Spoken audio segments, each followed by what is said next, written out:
The Team Never Quit podcast is sponsored by Navy Federal Credit Union. Navy Federal has multiple savings and investing options to help you get closer to your financial goals. Learn more at NavyFederal.org.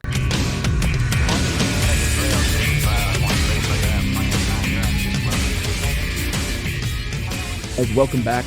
I'm excited to be hanging out with you guys on a great Friday. It's beautiful here in Texas. Man. Weather's great. It's Friday. And it's Friday. Is that your radio voice? This is the Oh my radio gosh, voice. that's hilarious. One man this summer.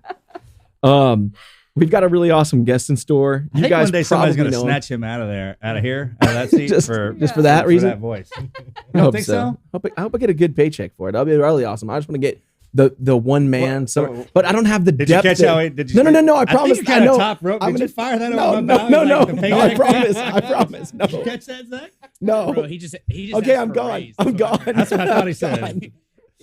I was like, all right, you give me one paid. sound effect on the sound effect board. Sound effect. I Beep, beep, beep, beep. Am I the sound effect guy now? Yeah. We got you. Hey, y'all probably know the guy that we have on the show today by something other than his name. Veteran with a sign is what most people know you as on Instagram. But we've got Zachary Bell, who's a husband, father, and a Marine Corps veteran. Zach, dude, welcome to the show. Thank you so much. I'm honored to be here. I'm going to kick this thing off with an icebreaker question because that's what we do. And this is kind of a little deep in thought.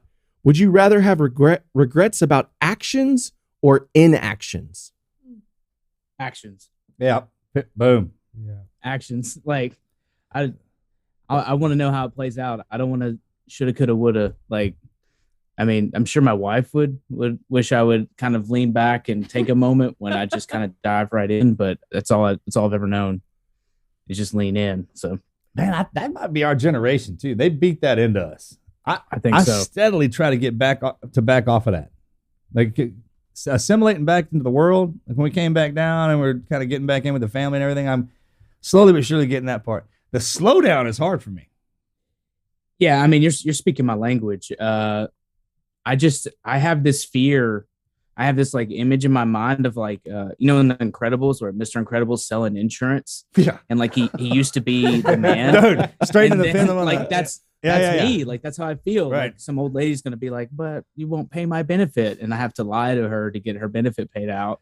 And it's just like this nightmare of like, I don't know, trapped in the mundane. I don't know. Okay, so here's how I had to do it. I had to, and because of the way I transitioned out and back in, it made it a lot easier for me to do this. But I told myself, I was like, I never got out. I was like, I just took my uniform off and I went undercover. So I was in there with the admiral and all the bosses and the captains. And I'm like, hey, here's your new job. You got to marry this hot chick, knock her up, and help her raise her kids. That's your assignment, right? And you can't ever argue back at her. You can talk to her, but you can't argue back because she outranks you. Dude, And then Navy SEAls get the best missions. We I'm do, so dude. over this. It never stops. I just want to So throw that over out for you this. guys right there, man. It's that cool. That's what I get to do, right? And then now it's like because my assignment going around was to make sure the movie was done right, the book and all that was, and then I never stopped because there was a short period of time, I think, when I got out and I was like, man, I didn't know what to do. I was like, man, I got all these skill sets. It's like a race car on a farm or something. You know, I trying to say it back. It's just like I didn't know how to apply the skill sets that I had, and I would talk to our guys and I'd be like, "Man, there's no job for snipers out there." Or the machine guys like, "No, not for that title, but it is for what makes it up." And I was like, "All right, what it take to become a sniper? You got to have discipline and blah, this, that, and the other." And then just low ranking on the totem. I always kind of went in like that. It made it a lot easier because going out with all our skill set, it pisses you off when you come back because no one's moving like we are. No. I traded his race car in for a John Deere. Oh, I got a tractor, bro. We'll talk about that later. Matter of fact, I'll do a whole. I'm not even sponsored by them. I'll do Did a y'all commercial ride for them down? right Did now. y'all ride that down back He here? did. Damn right I did. Did you? You didn't come with? No, I was thinking about that Kenny Chesney song No. when you went up there. Okay, so on the way down, I was like, Yeah, I was like, babe, you want to ride down Yeah. on the tractor with me? Yeah, But then she had exactly. to do something in the house. And I was like, Taking these wheels in the hot summer sun. That's over it, by the man. gate, sort of here she comes. Yeah. There you That's go. I will Eastern get East to the Tennessee. local. That's it. Yeah. What's up, man? Oh my I know all about it. That's awesome. It's a freaking thing. I don't know what. I mean, it came with the overalls and the old timer pocket knife, but that tractor is something. It was like a Yeah. life changer. All right. So, do we have a Patreon question? That's it. Oh, that was the it, Patreon. yeah. Oh, okay. Yeah, we got it.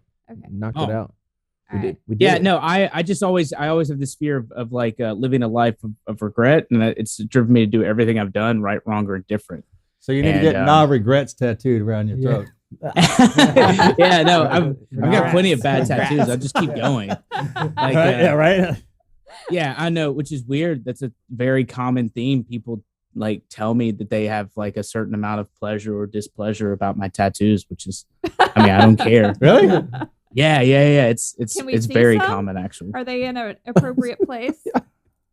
Not like that. She's throwing the shade now. That's a Marine right there, right? On the side, you understand he's a Marine, right? I mean, that sucker would buck off naked just as like, I no, check want this. to see if they do. The one on his foot, but to get to the Like on his foot, arm. I don't know where Butt this naked. is playing. So Like, I'll hang put- no, I mean it's just on my arm. She and my walked right into sleeves, that and one. I'm filling in blank spaces, but people, I mean, there was at one point there was like a really long time where the comments were just like, "What do your tattoos say? I don't like them. Fix them." And it was didn't matter age, gender. People just kind of like went in on it. It was kind of interesting, actually. Yeah, they hear the thoughts of people played out on the web there. It's like a video game, right? It's like all those avatars they send in and all that feedback on you. And I mean, I see some of my buddies get worked up about that stuff. Like It's a lot. I mean, you've been doing it forever. He doesn't. But read I always his say comments, though. comments on the internet are like first draft thoughts. People just kind of throw them out there. They don't sure, really care. absolutely, that's what that is, man. It's like a game you can plug in and out of. I mean, you got something to say to me, man. Eventually you'll wind up right in front of me, That's what I always say. and then I'll freaking, then he really got my damn attention. But other than that, man, hell, everyone's got a weird thought. Yeah, it's weird. It's weird. I remember growing up, there had been real consequences for Oh, words, dude. and there's not anymore. Well, I mean, there is. It's just not the same. I don't know. It's kind of hard to explain. It's like we're making that transition we're in a new period of time. Yeah. You know that because our billionaires are measuring the size of their dicks by their rocket ships, not their yachts anymore. So we have crossed over to a different dimension, dude. You understand me? You got that? Okay. I'll put that out right now. All right. We're in a different protocol altogether. Yeah.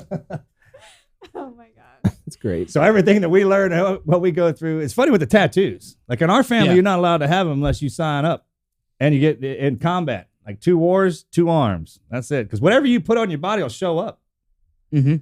I mean, whatever. Yeah. you I want, mean, like, that's basically how I got around it. Is my grandparents, they weren't upset about it because it was like, that's like from the service. So it's okay. Yeah. But if I had just done it, it'd be different. But now you see people who have like full on face tattoos and stuff. And it's just, I mean, that's just a commitment. You've got to really be famous at that point. right. Like, I mean, You remember back in the day in the old you read old writings and they talked about the colors of people, the green people. There were people down here that were green.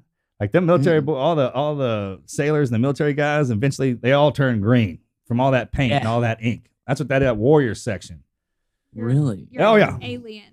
Yeah. Never not from around here. But that's where that comes from. Like you go I didn't know that. Yeah. See, I remember the first tattoo I saw, the first military tattoo I saw was hold fast. Oh yeah, Right? That's a badass. That's bad. Yeah. I know. I wanted It's to do really it so cool. bad. I wanted to do that so bad, but going to the knuckles is a big deal. It is. It's a full commitment. That's commitment You- there, man. You can't Can't wear polos. Can't and, glove like, up. just be slouching. Yeah. Yeah. You got to be deadlifting every day. Yeah, every You gotta day. Be like punching concrete. That's hold right. Fast. I mean, when you see that like old boastman's made of salty skin and shit like that, man, that's for sure. You can't be loving on your daughter with hold fast. Well, I mean, some of our guys. I had a warrant officer talk to this one dude. We were going through training. He's like, "Good Lord, what happened? Did you fall asleep on the Sunday comics or something? I'm trying to read you and figure you out, man." He had him knuckles down. Old boast was ready. Had the double anchored up and the full house of cards. It was pretty cool. Oh my god. Yeah. Well, that's always been biggest in the Navy. Yeah. It's just, you cross the equator and you do all the different stuff. If you're a turtle, I don't even know all of it. I mean, shellback, you definitely know more than me. pollywogs, Shellback, If you're like all these different things, and it kind of, I don't know, it kind of permeated like all levels of military culture after that. Because I just remember like sailors in particular, they were always heavily tattooed. Yeah. That's the thing. That's what you do in the Navy. Drink beer and get tattoos. We still do that. It's I mean, a great who gig. are we to disrespect our elders, forefathers who came before us? Oh And my I mean, Mm-mm. on those old sailing ships, man, there was always rum. I mean, look, being out in the water, hard life. You either drink the seawater, or you drink that damn rum. Yeah. You know what I mean? And, it cleaned you out. That's what the biggest thing was for dysentery. It made sure that you it helped with that. There you go. The health It's for health benefits. reasons. Really was. True statement. That's why. Medical- All right. That's why. There's that's us history around. here. This is a medical There's a reason why I they need call to that be wine and wasted. spirits. You throw that stuff in when hit people, they're going to whine, and then you'll see what spirit they got running inside. We'll get freaking pissed off. I mean, we got buddies that have alter ego names. Like, we named them because when Yeah. they drink, that sucker, his spirit really shows up. Like, that's what he really looks like. Oh yeah. So I was in an infantry unit, and notoriously machine gunners are the worst. Worse, yeah. You give them a little booze. I mean, they're all built like fullbacks anyways. And one of my best friends, I'll say this, his name's Chad, and his spirit was Super Chad, and he would tie a poncho liner around his neck, take a Sharpie, and always write it in the wrong Direction. Write an S on his chest, so but you he'd can read it in always the be mirror. too drunk. And so he'd always be messed up and would just run around the third deck balcony of the barracks chasing people. It was the worst when you were on duty, but when you weren't, it was pretty hilarious. That's hilarious. That's awesome. Yeah. It was incredible. That's to one see of the it. things you take from being in that community. That's so funny. And that's the coolest part. It's like a Mhm. civilian, you can go back to being a civilian. You can't go back into being a military. You have to actually sign up and do that. And for any other reason, I mean, forget about if we never had to go to combat or if we did our thing, just to see and meet everything that walks through there. Yes. Yeah. I didn't know people from Pennsylvania got down like that till that moment. Right? It taught So, me I mean, they're something. great. Some of those people, all of them are great. I mean, Yeah. they'll come rolling in. Some I'm of them like, lived up to expectations. Yes. The Northeast is still kind of the Northeast. Yeah. It's a hard pass for me, but like a lot of them were really good folk, They especially are. in the Pennsylvania, Massachusetts area. I agree with that 100%. It took me a while. I had to nestle in there myself, but once they start loving on you, you can see them. Yeah. They're great, man. That's Yeah. awesome. That's Well, funny as hell. Let's hear your story. Wait, Yeah, how do we get started on this, man? Back it up. You got military family? No, not really. I do. My uncle and my cousin served, but it was just kind of intermittent a little bit. But until that, my uncle served in the first Gulf War, and then my cousin was in Iraq. But there wasn't like a long lineage. Of All it. right. So anytime anybody asks you that question again, just say yes. All right. Yeah, I will. Be proud of all that, brother. You understand? No. I'm busting Well, no, chops, I man. mean, there's That's like awesome. people who are like West Point graduates and stuff. But it was. Oh, wartime. yeah. Yeah, I'm that's the talking thing. about like people did it as a profession. Yeah. It was not something that had been done before. How old are you? I'm 34. Yeah. Ma'am. Squared away. So Man. I'm trying. Yeah. I'm 34. I'm from Memphis, Tennessee originally, and I was there until I turned 18, and then I enlisted, and that was it. Yeah. Did you always want to go, or was there a reason why you decided? I remember 9/11 when I was in 8th grade. I think it was either 7th or 8th. I can't remember the exact year, but I remember my mother called me. So we're Central Standard Time, and it was right after the first plane went in, What were you doing? and then I was walking to the school bus. Oh, check. And so she called us and she's like, "Don't go to school. I don't know what's happening. I need you to stay home."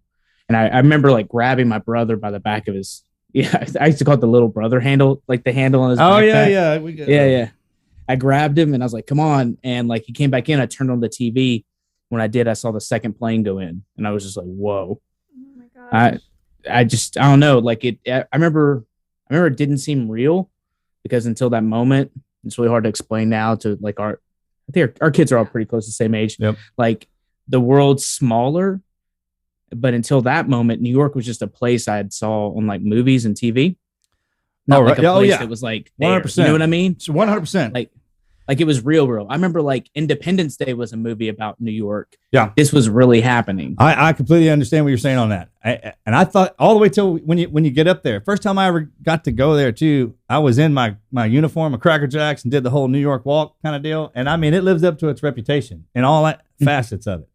But Yeah. that kind of brought it home. And we're talking about the world getting small. When you get into a fight with somebody, if they're on the other side of the earth, it just goes like, I mean, Yeah. talk about real small. Yeah, and then words just started like flying into my brain. I didn't understand. They're like attack, terrorism, and like it's weird to even think about it now because like I remember cell phones stopped working and like all these different things.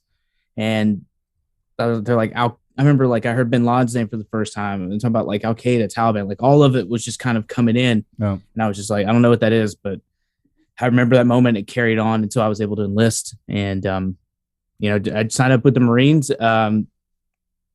I wanted to go to combat and I was like, Marines, infantry, let's go. And I'd read your book. I remember your book had come out and I'd got it and I was like, lone survivor. I remember it was just like this big trident. I was just like, okay. And I got it like when I was in SOI, which is like our secondary training. And I would read it every so often. I just remember being like, good thing I didn't try that. I can't swim half as good. Like I just remember the bud section being like, there's no way I would have made it through that. But I had this really weird moment. My first deployment, we're in Kandahar Airfield. Yep. Right.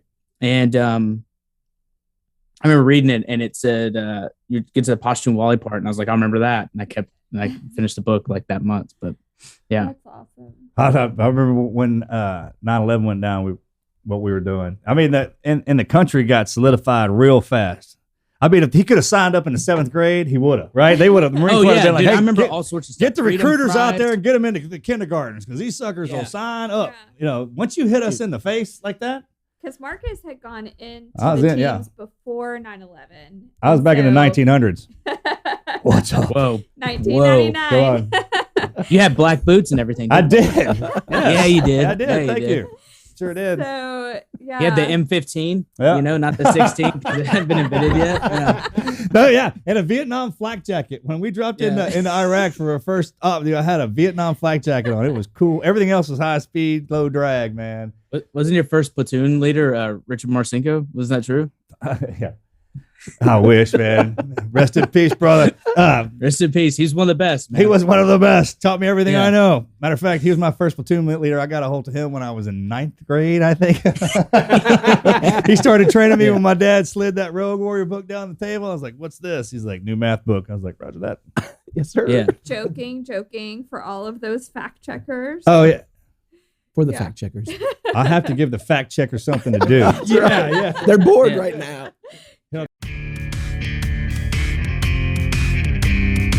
Let's take a second to thank our sponsors over at Codecademy. I spent all weekend binging a documentary about Walt Disney and Disneyland and Disney World and just about all the incredible things that the Imagineers do. And it got me to thinking about careers and what it would be like to do a job like that. And really just the beauty of the evolution of technology since from when I was a kid and really just to where we are now and where I can see where we're headed. We're living in a fast changing world, and one of the best ways to succeed is to learn how to code. I'm always encouraging my nephew and nieces, take up coding. Try Codecademy today. See where coding can take you. Whether you're starting from scratch or looking to advance, Codecademy is going to help you reach your coding goals. Over 50 million people already know that Codecademy is the best way to learn to code. That's because Codecademy not only teaches you job-ready coding skills, but it'll also help you build unique projects for your portfolio. You can earn certificates. You can even prep for those technical interviews. When I was watching that show over the weekend, it just had me so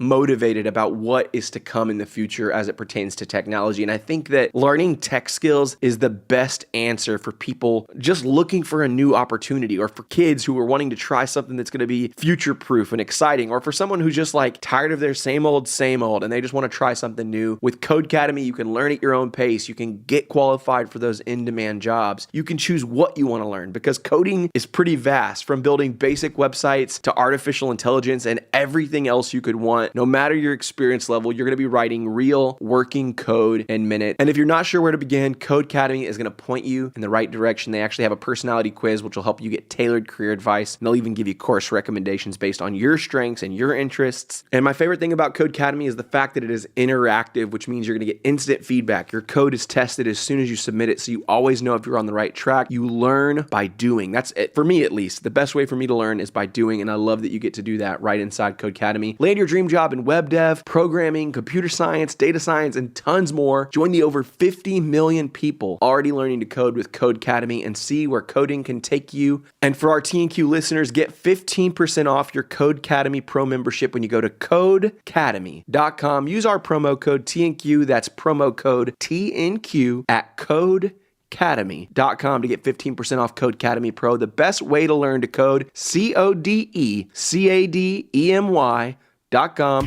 promo code TNQ.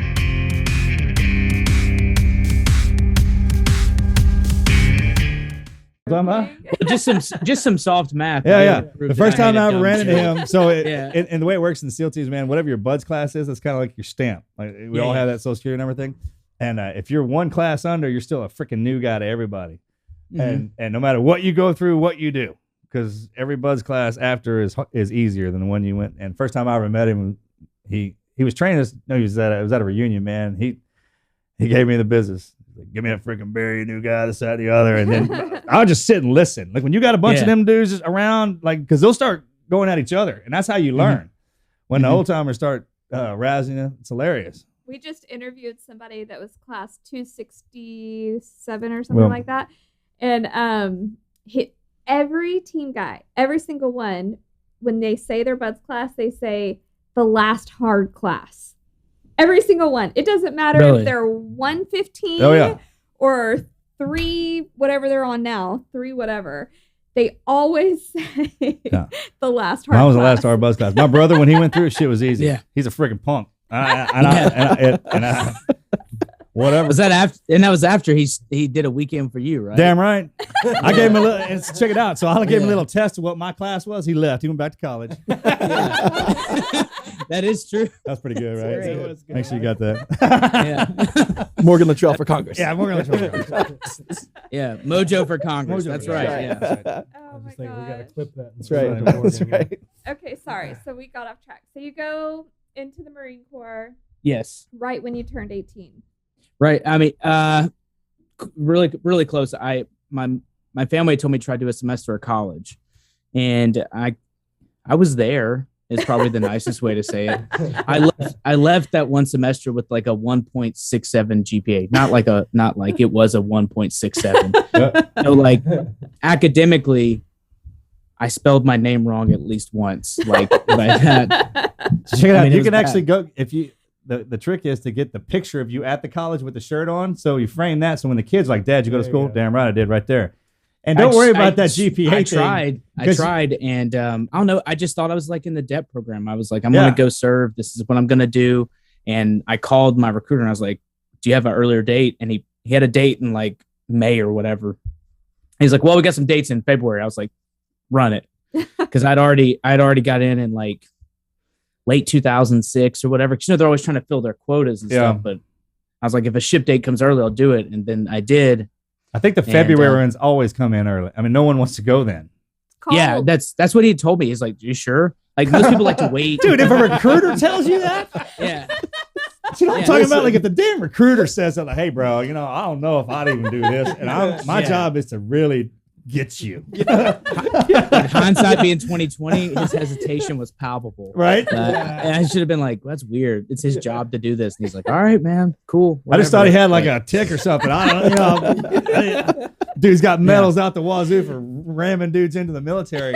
So those guys are the ones for business people out there or salesmen, used car salesmen. You guys need somebody? Find recruiters. Them suckers can get, if they can sell a human, they can sell humans.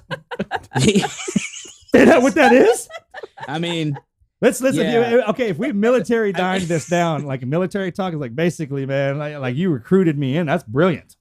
Yeah.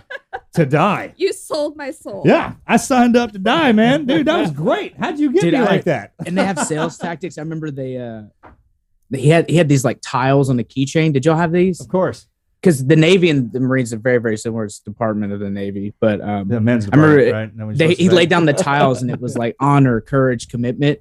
And it was like all these like really cool traits. And he like put them down in front of me and like very theatrical. And he was like, which one do you want? Like, this is the best. This is like my only cool moment in life. And I remember I like pushed them all back to him. I was like, I want all of them. Oh, yeah.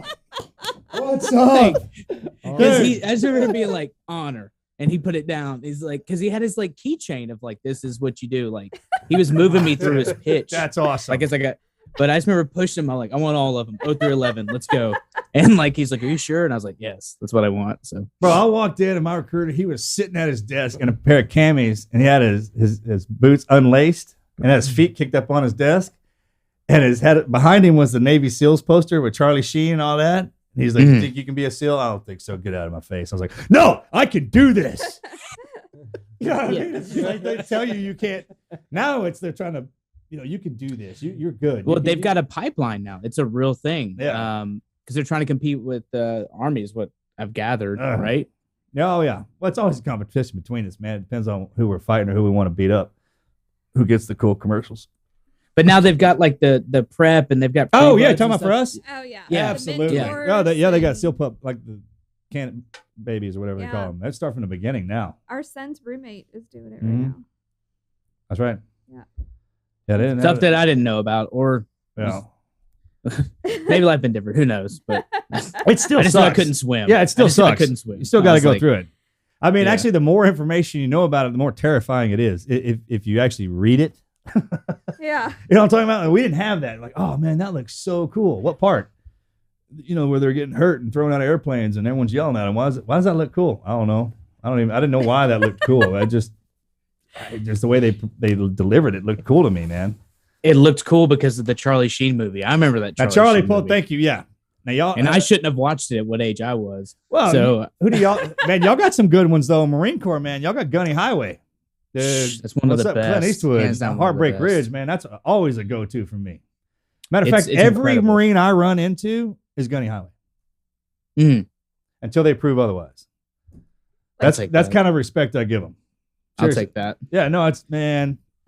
Well, I mean, he's a very specific thing, and there's not many of them left. No, He's a wartime staff non-commissioned officer. non-com. Like they even say it, like we should just put you in a box that Box. says break in case of war. Like that's a very real thing. They don't exist anymore. You need to leave them Like- dudes in the training compounds and not put the polished. Like you can put brass in there, just not the polished brass. Polished brass Yeah. does not need to go into that cave, dude. No. And then Put when the Gunny gunny sends with them the some bitches salty out, steam. yeah, dude. Yeah. When fucking roll them suckers up, man. Yeah, I mean, one of my company gunnies, his name's Gunnery Sergeant Brian Walker, and he gave this speech on our second tour in Marja. And it's this John Glenn speech. It's like online and stuff, but like he's like in the middle of us about to go launch the mission. He had he put Red Bulls and Marlboro Reds into a Connex box that was like just his box. And so he's giving this speech and he's ripping Marlboro Reds and crushing Red Bulls. It's like the most Gunnery Sergeant Marine Corps moment ever. Yeah, Like was it and Sergeant Major Plumley, like them guys, like when he goes, hey, morning, Sergeant Major. How do you know what kind of effing morning it is? You know, them guys just Mm. you have to have those around. They're here Yeah. for a reason. They remember. That's what I always thought. Yeah, of they're them like as, the elephants. They memory. remember all kinds of stuff. Yeah. You remember everything. Well, I'm getting in that direction. That's what I'm talking about. Like, Yeah. that's another reason why I want you to keep them around, because Mark- eventually I'm gonna wind up Oh my there. gosh, Marcus. Yeah. I'm gonna need something to do. Marcus My voice is already remembers- changing. Like today, Axe is getting ready for school, and Axe has to make a rap about something in school. And I was like, babe, help Axe make a rap. You're good at that kind of stuff. And he goes, oh, I had to make a rap in school. And he starts reciting it. He remembers the rap he made in elementary school. How in the world? Like I was don't gonna publish it one day. It remember- was really good. I don't Do you remember it now? Because I Yeah, want to hear it. He does. Come on, babe, say it. No freaking way, man. I'm not walking into that. Are you kidding me? Next damn question. That was like almost pillow talk. We're gonna beatbox. Now, if you drop a beat for me, man, Just drop a I'll beat have to go with back my- into it. No. Yeah, one shot, one opportunity. There you go. Yeah. Vomit on my sweater already. Gunny's MREs are ready. Man, Oh my god. you can see it kind of when I'm driving around taking my kids to school. I notice the generation starting to lower their rigs back down. They're starting to fly those vibrant colors, listening to the rap music coming back around, like what we grew up with, 70s Yeah. and 80s babies, that kind of thing. And it's cool to hear him to talk like that. Yeah. Dude, I mean, I grew up in Memphis, so like it was right at the time like Hustle and Flow, the movie came out. Memphis was really big. 3-6 Mafia was blowing up everywhere, and Yeah. like people had 12s in the trunk, and it was crazy. Boom, rattling in the back, Like, right? Mhm. Yeah, What's up? your car used to be your thing. I mean, I even remember there was Mike Jones, Chopped and Screw came out of the Texas rap was big then too. It was Hey, wild. man, rolling around in the lax, the 88s with the boom in the back. Yeah. Come on, man. Dude. Oh, absolutely. Let's That's go. coming back, man. Let's go. Oh my gosh. It's at Memphis, man. That's Elvis territory. Elvis.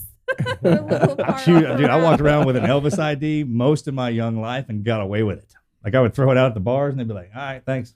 I mean, it's just like, really? Cool. It worked? Said it. Oh, yeah. Because I had the sideburn. Teen guys are notorious for our sideburns. It's like the only thing we try to get away with. Back Actually, this then. generation is Now they have mustache. mustaches. Yeah, the porn stash. Yeah. And Yeah. they're bringing that. That's from the Vietnam era. The Yeah, platoons- no, it's short shirts and facial hair. Yeah, short shorts. That's and right, dude. The facial hair, sweeties are back. Oh Yeah. my gosh. Okay. So You're in the military, you're in the Marines early on. Tell us about that. So I had me and my wife were dating beforehand, and I don't know, I just knew she was the one. That's all I can ever think to say. Like I think that true love is when you find the one person who always makes you want to be the best version of yourself. And like I saw her, and she was my cousin's friend, and like we're at a party, and like I was like, oh my God, who is that girl? And she never acknowledged my existence. And so for 2 weeks I had to for 2 weeks I had to fight to get her phone number, and then that turned into dating. And then I enlisted, and I just didn't want to not ever be without her. And so I asked her to marry me, and she said yes. And about 5 seconds later, we found out she's pregnant with our first child. But excuse me, it's a really weird time in the Marine Corps. It was 2007. Yeah. Harrison kept telling us we weren't going to anywhere because Iraq was scaling down at that time. The budget hadn't been approved to increase to Afghanistan. And they're like, you're going to go on like a Mediterranean cruise, a MEU. Yeah. A Marine Expeditionary, you know. Yeah. And I was like, okay, that's fine. Like, I'll be home for that. And then February of 2008, they're not February, February. They said you're going to Afghanistan. And then March of 2008, my first daughter was born, and I left 2 days after for Afghanistan for my first tour. And that was really, really hard. I was invincible until that moment. Yeah. And then I became something different, I would say. Because like I was like, I'm not scared of anything. And then when I held her for the first time, I was like, oh, I'll do whatever it takes to get back to you. And I did that, and then came back home, and we wanted to have another child, and they told us we were going to Iraq for 90 days in 2009. We're going to be in the green zone. You have Wi-Fi, you'll have fast food, like you'll just, you'll live like a Navy SEAL. Great, right? Yeah. And again, great salesmanship. It's going to be awesome. Yeah, it's going to be great. Like, I was like, your book agent will meet you at the tent, and it'll be so cool. But we did that, and then I remember they're like, go turn on the TV because President Obama's going to West Point. You're going to Afghanistan with this deployment to Marja. And so we did that, and found out we were deploying to Marja, and my second daughter was born a month and a half into my second tour, and I only found out by Red Cross message, and that was the moment that I knew my military career was over. Actually, when that happened, I was on a patrol base. We had just taken casualties in another company, and like I'd actually taken a phone off of a reporter. I threatened him to leave him outside if he didn't give me the phone. I had a Red Cross message, and I called my wife, and I was just like, I love you. Is she okay? Are you okay? And I hung up the phone. I didn't talk to her for like 3 more months after that. But I remember when it was all them guys didn't get to come home and watch your kids born. It's crazy. Yeah. That's crazy.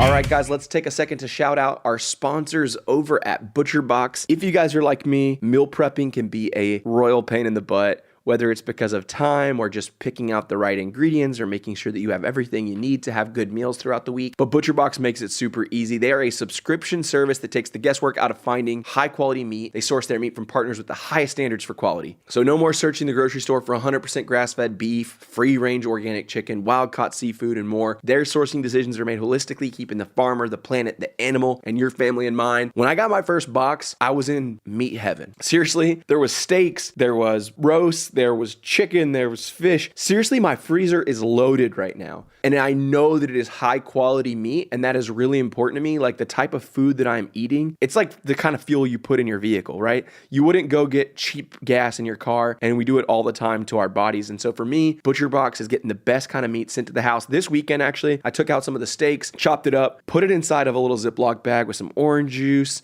some salt, some pepper, some paprika, some garlic, some onion powder, and I just let that bad boy marinate down for like 30 minutes. Kind of made my own little carne asada, breakfast tacos, and they were amazing. Super, super incredible. My favorite thing about ButcherBox is every month they're going to ship you a curated selection of high quality meat right to your house. And it's free shipping in the US. There's no antibiotics, no added hormones. Each box contains between 8 to 14 pounds of meat, depending on the box you choose. That's enough for 24 individual meals. Packed fresh and shipped frozen for convenience. You can save time on your next grocery store trip. All I have to do when I go to the grocery store, get my rice, get my veggies, get some sweet treats, get some snacks, and I'm good to go. You can customize your own box or you can go with one of theirs. Either way, you get exactly what you want each month. And they've got an insane deal for you guys. This is your chance to never have to shop for ground beef again. You heard it right. ButcherBox is giving new members free ground beef for life. I know every single one of you moms and you dads are out there buying hamburger meat every single week to make the simple meals. Spaghetti, beef stroganoff. Go get your free ground beef.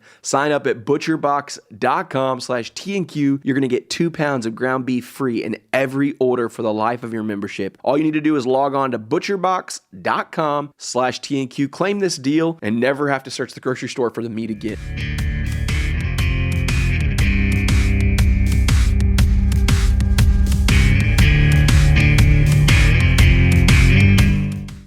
Yeah, I mean, it's just that just wasn't the way the war is. I mean, Afghanistan, as you know, is way more dynamic, and there's not as much infrastructure. We were living out of a rucksack for 7 months at a time, which is exactly what I wanted. Right. But you're just you're pulling up their Iridium trying to get a call, and that's it. Well, that's one thing I tell the younger guys, man, is don't, if you can, 0 to 40, because that's usually your military career, 0 to 40, right? Mm-hmm.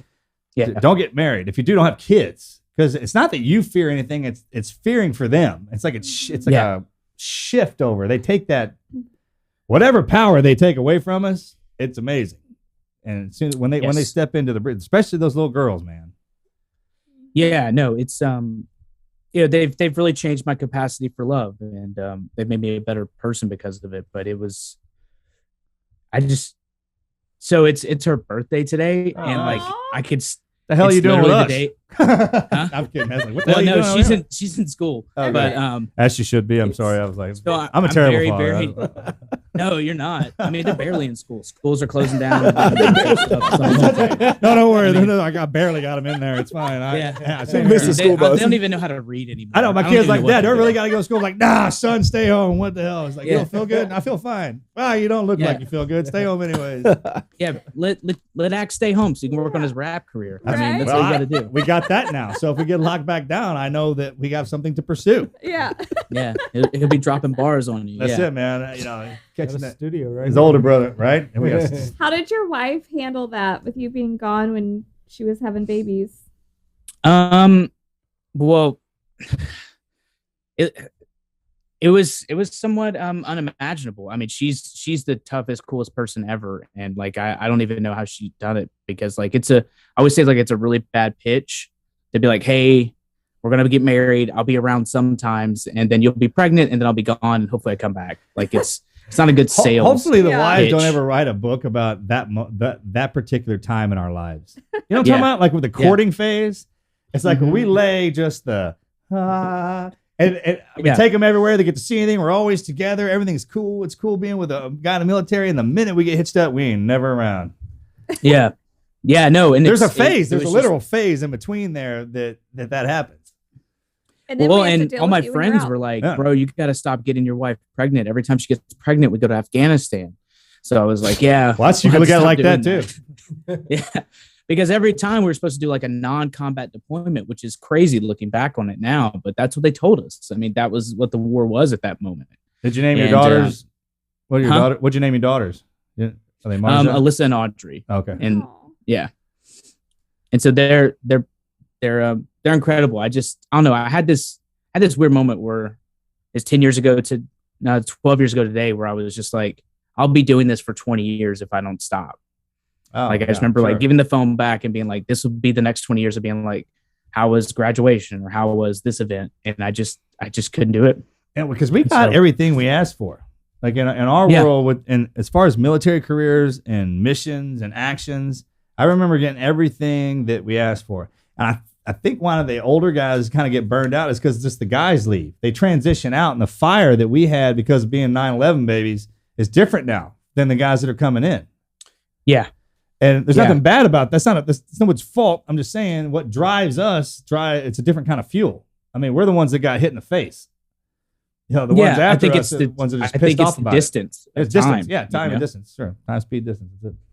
Like, cause like I have memory of seeing the towers get hit. You have a memory, so Sure. does everyone in the room. While it was happening. And like it's weird. I just remember like being in school and like wheeling out the TV and like nobody knew what to do. Like, and it went on for a long time. And so it's something that we never forget. And I always try and That's right. That was the thing, man. Remember. It wasn't a fast hit, and it took a while. no. I mean, the buildings fell down. Yeah, for like it took a while for a them few suckers to days. fall, right? Yeah, for days Yeah, they were yeah. doing, and then for weeks after that, they were trying to rescue people. So you were glued to the TV to see if there was someone coming out of the rubble. I mean, Mhm. that's how I was. They didn't know. They didn't know Yeah. where people were. They had lost people. They're like, engine whatever can't be found. Yeah. Where are they? Yeah, that was so terrible. I mean, That's what they call sackcloth and ashes, right? Mhm. Is that what that's called when everybody walks out covered like that? I think so. I don't know. That's what that is, right? That's that all. That remember I remember the videos. Oh Man, yeah, just watching everybody everyone coming out of there of covered in that ash and freaking dust. I would watch Yeah. just to see Yeah. someone rescued, because that one moment that someone was pulled out, you just felt like so victorious. I was standing there, man, with Yeah. the cameras on them, and those clouds would roll over. Yeah. When the different camera angles were coming in. Like every 9/11 when the new documentary's coming out and those new camera angles come in from cell phone, those are crazy. I mean, Yeah, and they can restore them too. That's amazing. We were watching this past year with the kids, and I was like, yeah, they can restore and like make things better. But it's wild. I mean, I've talked to a few people who were there, like when it happened, and they have like their stories, and I could never go into it. But like, it sounds like a war zone. Yeah. Like, because I mean, it was, but like, it's not something I ever thought I'd see in my lifetime, where the country I lived in became a place that was attacked by sure. someone like that. And then Yeah. we were scared that it was going to happen again, like in another Mhm. city. And so everyone was on pins and needles. Well, that's the thing. It did happen in other cities. It kept getting hit. That was Mhm. another thing we keep getting talking about. It wasn't just the towers. Man, there's the Pentagon, Well, the and then Pentagon, and and then then that the- other plane went the down. It was a long. plane went down. Pentagon, the one in Yeah. Pennsylvania in that Yeah. field, Yeah. like it was, it was a whole thing. Right. And it just I feel like it sent so many different people in a different direction. Like, Sure. it happened, and it just launched us, so many of us. Oh, that's And- a whole civilian life humanitarian change. I mean, that affected Mhm. everyone around the world. When something like that goes Yeah. down, when you see something like that, sure. So what'd you do after the military when you got out? I'm still making it up as I go. But I had You're in the sign I business. decided out, huh? You're in the sign business. You know what? I'm in Matter of fact, advertising. You're in Um, advertising. Thank you. That's Thank you. right. That's a professional way. I'm Yeah. executive advertising. No, I wanted to go to college, like really wanted to go to college, and the GI Bill is incredible, and so we moved to Nashville, Tennessee, where my family lives now, and I was like, okay, let's go to college, and that's what I did. I started going to college and trying to make a life for our family here, and been worked in healthcare for a while, and now I work in what I'm doing now with I actually work at Black Rifle Coffee. Is my day job. Nice work, man. Yeah. Great Yeah, organization. Love them And guys. I do my other stuff on the side, but yeah, I've got a multitude of things. That's awesome. Is that at their new factory or something? Don't they have something new in Nashville? They've most of the coffee that's made comes from Tennessee. Yeah. It comes from Manchester, Tennessee, which is famous for the coffee that comes out of there in Bonnaroo, the outdoor festival that happens every year. Yeah. So it's I think It's I pretty saw funny. a picture of him and JT together. Oh, yeah. We're Right? gonna check that out. yeah. Oh, yeah. Yeah. No, it was JT he brought me into the world. So I'll just tell the He story. does like that, this. man. Yeah, you can tell anything you want about that sucker. Yeah, no. I love him to death, man. He's a good dude. We're I hate really him. good. I I'm just love lying. him. I don't I like mean, him at all. he changed my life in a lot of ways. Through helping me working at Black Rifle and through connecting me through vets to go through the treatment that I just did recently, Oh, and all the nice. other things. It's been incredible. Well, welcome back. Yeah. Yeah, yeah. Thanks. You're welcome. It's- So, yeah. We both did that. so what now? What now? now, I got a question for you. How was school? Continue. How, going back to college, I asked the guys this because remember in the beginning, like you were in 8th grade, and when we went to college for one semester, when we were there, it was different. I mean, even the way we learned was different. And I'm telling you, 4 years in the military was like a trade school that not only taught you how to study, but it sent you around the world to get a lot of stories to talk about while you're in college. And every person that I see, say every, let's not go that far, but I mean, that goes into college, I've never heard of one of them not having a problem with the studying and getting through there. It's just it's a joy, actually. Yeah. So I only had a hiccup right in the beginning, but I crushed school. Like I honestly walked through it. I don't know what I was doing K through 12. That's what I'm talking. Yeah, that's what I'm talking about, man. It's completely different. I came out of the Marines and these kids were like, "Oh, I can't wake up before noon." I was like, "Dude, I already done my extra credit." Like my first semester I had a 4.0. Yeah, you're the one that ruins the bell curve now, right? I was going to just ask in our class always makes hundreds on shit. Like I don't the K through 12 got me too. It was like I knew God made me bad at math in the beginning because he knew I'd be too powerful. Like I had to go through all that other stuff just to get to here. Amen. I'm right there with you. All right, just checking the left lateral. Yeah, all right. But no, I was like, this is a job. This is a job, and there's a lot. It's actually pretty easy. Like they give you a syllabus, and they're like, this is when you come to work. This is when you take your tests. And so I got my bachelor's, and I even got a master's in business administration. That's awesome. So like I just kept going, and it's funny. I was thinking, a big y'all's thing is like, what was the hardest moment? My like never quit moment, and it honestly was the first year I got out. It was talk about it's like getting the battle rhythm, right? It's tough. So the first year I got out was horrible, just straight up rough. Because I was doing really good at school and making things happen, but I couldn't find a job anywhere. Nobody cared that I was, in Afghanistan for like 6 months prior to the first day, 96, like 3 months before I was in school. And I had that first semester of college. So my whole plan was to go to school and be a nurse practitioner to be on in Nashville. We have Vanderbilt University of Medicine. Oh, yeah. They have Life Flight. Yeah. And I wanted to be a flight nurse because like I was like, that'll like meet my metric of danger and helping people. Right? You got to balance. You don't be too nice while you're helping people. There's got to be a level of aggression, and I'm sure. It's not enough to just work in an ER. The ER's got to be flying. Correct. Like, yeah. And I was like, I want to do it. And but that first semester of school was on my transcript, and I didn't know that it was supposed to come off if I took those classes. I didn't know anything about college. I'm a first generation college graduate, and so I was trying to get into nursing school. I couldn't get into any nursing school at all. Like no one accepted me. And then on top of that, I lost one of my friends took his own life. My first friend took his own life after service. And it was just a straight year of me working. And the only job I could get was working night shift at the hospital. So I would go to school during the day. I would sleep in my car for like 3 hours at a time. And I would work 7 to 7. And then my day would be over and I'd sleep and start over. Yeah. It was 3 days a week like that. So that's how I tell a lot of the guys that go about it that way. When you're coming back out, man, it's like, look how we were taught to take something down, to defeat something. Mm-hmm.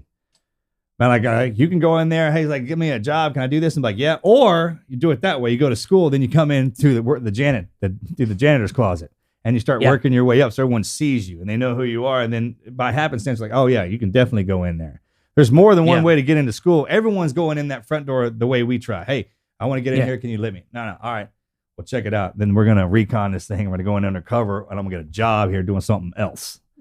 It's brilliant, man, and that's how it gets done, man. And like Rudy. It was exactly. It was honestly brutal, and I don't even know how I did it sometimes because I was home and I was seeing my family less than ever because I was working night shift and then going to school during the day, and it was just like that for like a year straight. And then after my friend took his life, I was like, wait, I need to stop. Like I have feelings that are uncomfortable too. I need to figure out what's going on, and I reassessed and I started to focus on like my path forward. And for me, I've always found the best version of myself in service to others. And everything that I've done throughout my life has just been trying to help people or trying to be of service to people.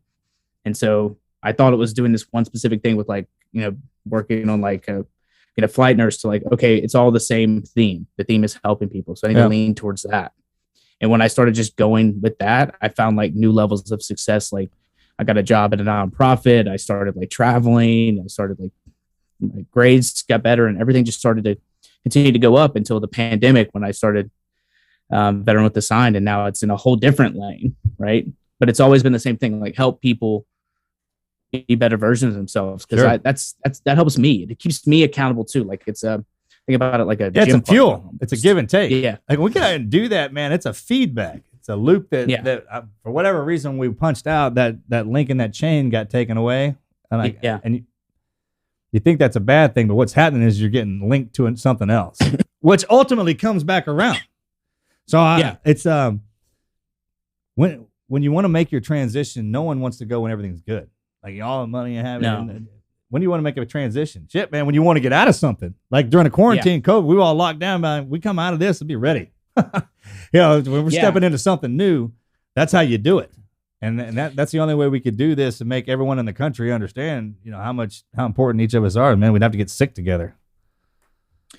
Yeah, it took the whole world slowing down before like everyone was able to realize that like community is one of the most important things we have. Like it was great. Like I remember like we made a pallet for a month, like downstairs in my house, like just me and the kids. And like I'll never get that time back. And I was like, I want to do this. Whatever can let me be with them the most, I'm going to focus on that. Right. And then that was what led me towards I was like, why don't I just write, funny sayings on cardboard? And like, that was literally it. And my wife was, she was super thrilled at first when I first started trying to do it. Because she told me to stop making jokes for my 10 friends on the internet, but that was really just it. Right. Like, and then I was like, okay, I'll just start writing them. And then it just kept going and kept going. And Captain Crozer was the Navy captain who brought attention that his whole ship had COVID when they said, yeah. I don't know if you remember that. Yeah, I remember that. It was the day I was getting ready to shut the page down. I put a post up that said, bring him back. And I turned off my phone for like a day and I turned it back on and it just exploded. Yeah.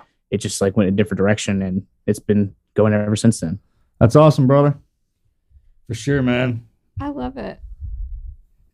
Yeah, but I'm just making it up. have- I'm just trying to tell stories. That's all Well, and I you want. have to have humor. I mean, that's what like Marcus and all of his friends, they get through the bad times through humor, and that's what you do with your page. Well, it's and with your logic. signs. Yeah, as well. Yeah, humor and logic. That's right. But I remember messaging you one time, and you said that you what did you say? You wanted to do a sign that said, "Stop saying you know Marcus Luttrell." I did. I haven't made yet. We might need to cut that. No, well, it's so funny because Marcus does know everybody. You'd be surprised, bro. I know damn near everybody. Has met and knows I'm working on it. so many freaking people. I don't know. I'll get to how every one it's of you possible. before I'm done here. And that's why I was like, well, he kind of does. Well, so it's just this very like it's okay to say Marcus is in a different level of like a cultural icon, right? And so like it wasn't just the Navy SEAL aspect. It's not just the book. It's then like Marky Mark was him on the big screen and everything else. I do got that and going for me. So but it's this thing of like I've noticed people because everyone outside of the military thinks the military is like a high school. Yeah. And like we all meet up in the cafeteria. Yeah, right? I know that. That's true. Yeah. Isn't that awesome? And they're like, oh yeah. Yeah, no. It's not like that. It would be cool if it was, but it's not. Like there's one big castle that has all the military guys we kind of hang out there, eat lunch together. Yeah. But just throughout my life, and more often than not, people have been like, hey, do you know Marcus Luttrell? And I'm like, bro. Of course I do. Like, do you? And I'm like, do you? And they're like, no, I don't. I'm like, cool. It's just because it's just so like funny. I know they're trying to like relate, yeah. But it's what they should say is like, have you read his book? Not do you know him? I'm like, no. Because then they're always like this. Do you know him? Do you call him at home? It's so funny. And then they do the follow up like, you're a Navy SEAL, and I'm just like, bro, there's other jobs. The only branch of can't do service all Navy of it. SEAls. Like there's it's just a lot of. Well, hey, I've been credited with killing bin Laden. I wasn't even in the military. Yeah, he was out. I mean, That's why you guys are so good. You're like the Yeah. Chuck Just out Norris. there. Well, it's an ebb and flow, man. We take the goods and the bad. Every mistake we made, I was on that op too. I did all the Yeah. bad stuff and the good ones. I'll take the blame for all of it. I don't care. I love my brothers, man. Oh my gosh. It's so funny. Yeah, it's good stuff. But no, it's been fun to like create this community and have things to make. I don't know. Just I always want to take a little bit of I don't know what the right word is. I feel like military veteran culture sometimes takes ourselves a little too seriously. Yeah. And like, you look back at the greatest generation when they came back from World War II, what they did is they brought perspective and they were leaders and change. And it's actually really exciting to see people were stepping up like that, like Dan Crenshaw's in office, your brother's running and people were to do that. Ron DeSantis, another veteran as well. But like we too often I feel like we've kind of let our community get away with too much, and like we need to kind of rein it back in a little bit. Yeah. And be more Well, protective yeah, of each other and less destructive. That happened because of 20 years of 2 wars. Mm-hmm. And they stretch this out. So you got fathers and sons talking about the same wars, and you probably have a grandfather and son, they could do that as well, I would imagine. Oh, for sure. Yeah. You know what I'm talking about? So the perspective that comes in on us is we're different, hybrids, sitting right in the middle of the baby boomers who hated their patriots, and then you got the underneath us who ultimately are living in a utopia. I mean, if you could take that iPhone and touch a picture and it shows up to the door, that's paradise. I mean, there's no other way. What more could you want? If you could just touch something on your freaking phone, it shows up. Back when we were kids, man, those watches that you could talk to your friend on, that was Star Trek stuff. I didn't even have one of those damn watches. Dick Tracy. Yeah, that thing, man. Had one. So we're kind of living in what. I mean, the only take it any further, man. We're heading to space. That's the next that's the next step. These millennials, the Space Force is online. It's like the Hell, these freaking COVID babies are weird. Man, they like to climb walls and swing. I mean, it's unbelievable. They got special powers, dude. I ain't kidding, man. Yeah. Dude, it's weird. Trust me, these suckers are smart. Like my kid looks at me like I'm stupid, and like he does it with like smart eyes. You know what I'm talking about? Yeah. Right? Yeah. No, I mean, it's like all my stuff's already in his head. He's just kind of waiting for his body to grow up to match it up, man. It's terrifying. Oh my I'm scared of you. I'm scared. That's why I'm so damn tough. I'm mean. I'm cutting my kids any slack. You can get that line a second. Now he's like, I'll kill you, man. Our daughter. I know you're smart. Guess what? I'm tough. Yeah. Everything's gonna win. We all have something. Hey, we got something. Yeah, that's funny. So what's your next step with the not the podcast, the signs? I think you should do a coffee table book.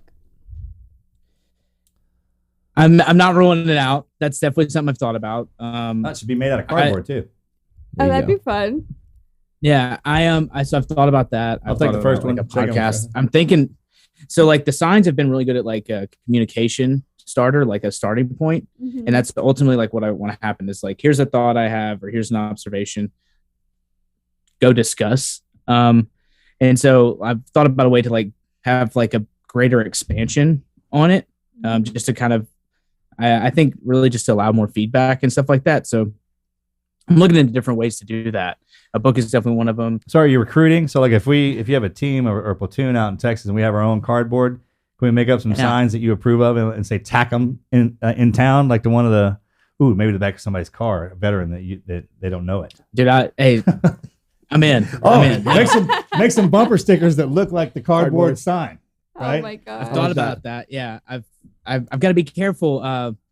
You're a whole lot more lighthearted than most of your Navy SEAL brethren. They're a little sensitive. They are some sensitive bastards. All Navy SEALs are sensitive. God. That's a real thing. Don't worry There's about them. They'll so be all much right, man. drama. So soft. Hell yeah, No, I did one that said, I think I sent it in the email. It said wearing gators doesn't make you a SEAL, but writing a book does. That's right. That's And, funny. That's good. That's hilarious, That's actually. funny. it was from Sean Maston. It was his idea to do it. Who's the Navy SEAL, right? Right. And he sent me, and like one of his friends who was in class with him were like, "How dare you? You're so disrespectful to the SEALs." Oh my And so long story short, they ended up like having to like talk about it, be like, "Bro, it's all jokes." And he's like, "Well, I was making sure this youngin wasn't out of line." Oh, my well, gosh. there's that. I get that part. Yeah. Oh yeah, Yeah. man. Hey, that's part of it. Oh, Yeah, my our brothers will gosh. freaking come in there quick. Sure, they Yeah. will.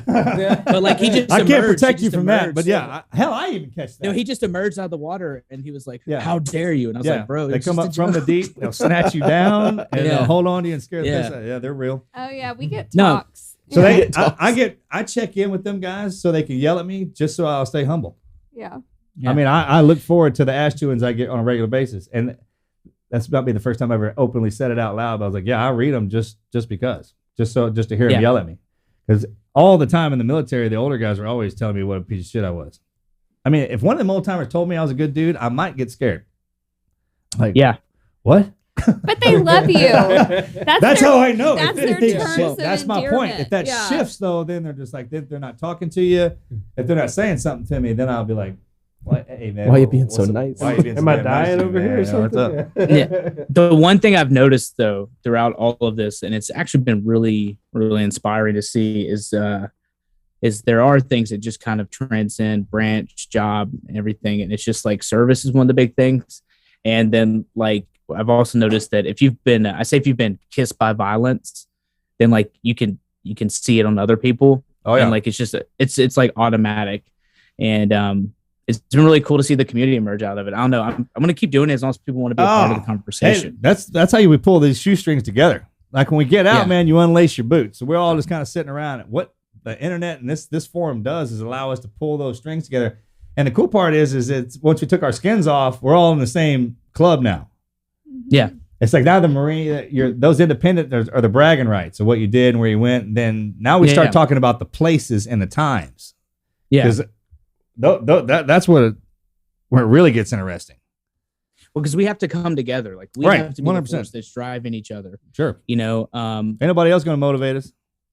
no, and like we have to protect our community and be better advocates for it, like and internally and externally. Like I you talk know, I about think- my military life. It doesn't matter how bad I got my ass whipped or what happened to me, man, in such a form that where it was the most amazing time of my life that anybody hearing me talk about it would want to go in there and do it. That's how I try to phrase it. at one point. You know what I mean? You had a what? Yeah. I had a grenade launcher at one point. Life was pretty chill. Thank you. Like, it was awesome. Yeah. Dude Like, gave him a grenade launcher. Yeah. I I could keep it in my backpack. And I could thread it. I could boom, boom, boom. Isn't that I cool? once- It was incredible. It was incredible. I was like, man, Yeah. we have yachts in the Navy. Like I have my own yacht. You don't believe me? Check it out. There's 6,000 people on that floating city. An aircraft carrier. The average age is about 19 to 20. You don't think we know how to party? Like, Yeah. come on. And we protect this whole country. 20 to 25-year-olds, right, is the bulk of that. We went on one recently. The Truman. They're deployed right now. Yeah, they're deployed right now. And we went like the week they were leaving. We went to visit them. Christmas, they were right? getting- Right before Christmas? Or right before Thanksgiving. Thanksgiving, yeah. They were getting ready to leave, and they were showing us the area where the who drives the boat. What's the guy's name that drives the boat? The captain? Yeah, well, I don't know. I don't know the names of the but we go up there, and I asked how old the person was that actually has the wheel. 18. oh, yeah. 18 years old. That's driving. Crazy. the The whole- pilot, yeah, the actual pilot of the boat. The is- captain sits over in his chair. Yeah, There's an actual Yeah. captain's chair. Like, but there's an actual And there's a like, wheel. wheel. Which we need to send them I that. have a picture of this. There's I an told them I was actual going to give them an wheel. old shit ball to put on the wheel. An We didn't do that. 18-year-old Yeah. is in TQ charge logo. of that wheel. Two I- of them. No, And one main guy, or was it a girl? Was it a guy or a girl? Anyways, I don't know. 18 years old drives that sucker.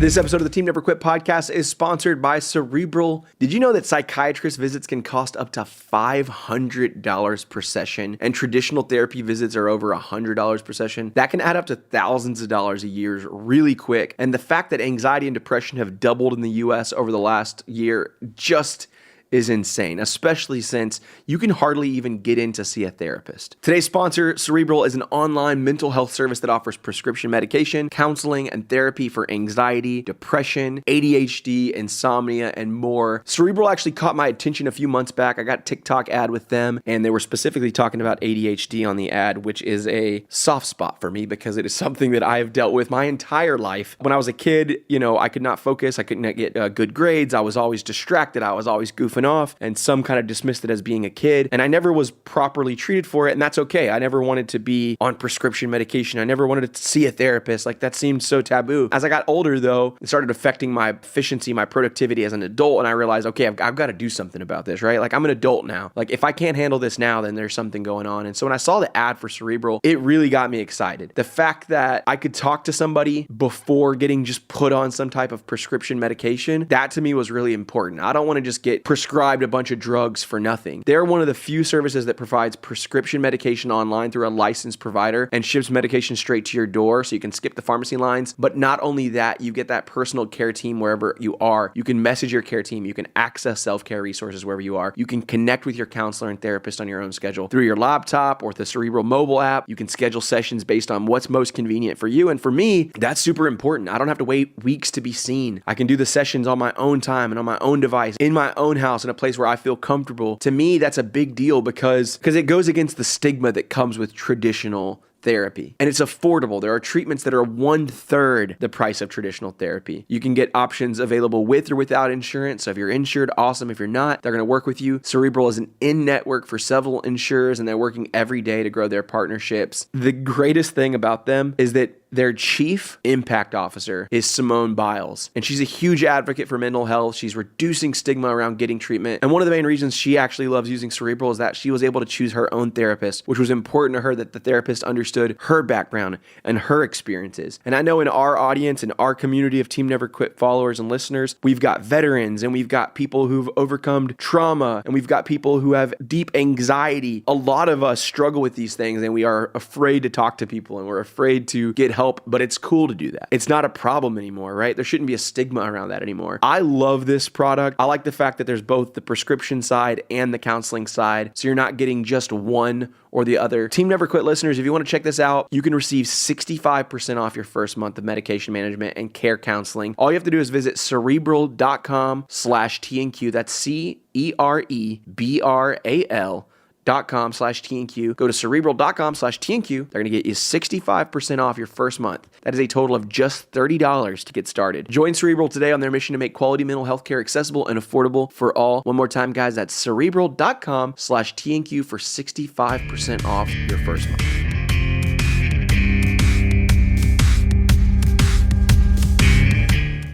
That's crazy to me. Think about that. No, it's wild. I mean, like, I go back and I was 22.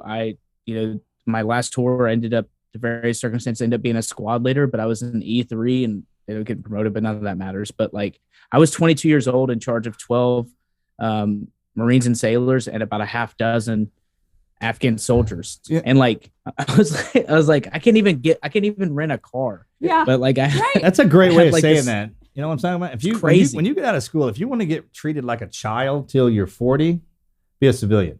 Yeah. If you want to get it treated like an adult by the time you're 18, join the military. Because having an 18-year-old drive that boat, when I say boat, people know there's 6,000 people on an aircraft carrier. It's a city. There's a floating city. There's cities. Yeah. Airplanes and helicopters, and I mean a bunch of them. Yeah. Like malls and stuff in there.